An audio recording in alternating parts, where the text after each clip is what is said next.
এই শাড়িটা কিন্তু একদম লাইভ একটা লেমন কালার। এই শাড়িগুলো না আসলে হয় কি যে অনেক বেশি ডার্ক কালারের মধ্যে থাকলে এই শাড়িগুলো ভালো লাগে না, দেখতে ভালো লাগে না, বা পরেও অনেক বেশি মানে কমফোর্ট ফিল না, ঠিক আছে, কমফোর্টেবল না অ্যাকচুয়ালি। সো মসলিন ম্যাটেরিয়ালের মধ্যে নিচের পোর্শনটাও দেখেন কাজ করা আছে, একদম কর্নার করে আঁচলে যেরকম কাজ করা, নিচের পোর্শন এভাবে কাজ করা আছে। আর ব্লাউজের পোর্শনটা তো আছেই, পুরোটাই একদম মানে সবকিছু মিলিয়ে বলো না যে একদম butter butter, just look like আ বাটার, ঠিক আছে। সো প্রাইস থাকছে, এখন বলা যাচ্ছে না, প্রাইসটা আমাদেরকে ইনবক্সে জেনে নিতে হবে। Okay, just take a screenshot and আমাদেরকে ইনবক্স করে ফেলতে হবে। লাইভ একটা লেমন কালার, এই শাড়িগুলো অনেক বেশি সুন্দর, অনেক বেশি প্রিটি। এই শাড়িটা অল ওভার আমাদের কাজ করা আছে। কি কাজ থাকছে? এমব্রয়ডারি করা থাকছে, সিকোয়েন্স করা থাকছে এবং রিয়েল হোয়াইট স্টোন করা থাকছে। এই হচ্ছে আমাদের ব্লাউজের পোর্শনটা।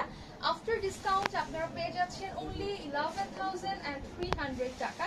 This is very exclusive sari for Eid. Okay, so just take a screenshot and আমাদের পেজে পাঠিয়ে দিতে হবে।